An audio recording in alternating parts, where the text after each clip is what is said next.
नमस्कार मंडळी, श्री स्वामी समर्थ। उद्या 14 जुलैला ज्येष्ठ अमावस्या आहे।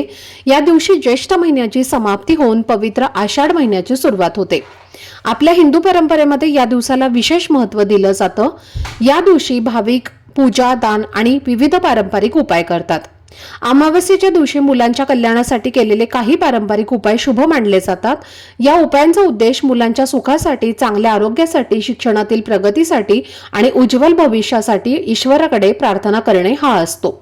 तर उद्या तुम्हाला आपल्या मुलांवरनं एक वस्तू उतरवून टाकायची आहे। हा उपाय केल्यामुळे त्यांना सकारात्मक ऊर्जा मिळते, त्यांच्या जीवनात आनंद आणि आत्मविश्वास, प्रगती येते।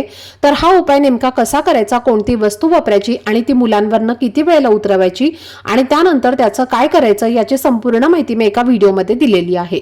तो व्हिडिओ पाहण्यासाठी या व्हिडिओच्या खाली जो छोटासा त्रिकोण दिसत आहे त्यावर क्लिक करा, म्हणजे संपूर्ण माहिती तुम्हाला मिळेल। धन्यवाद।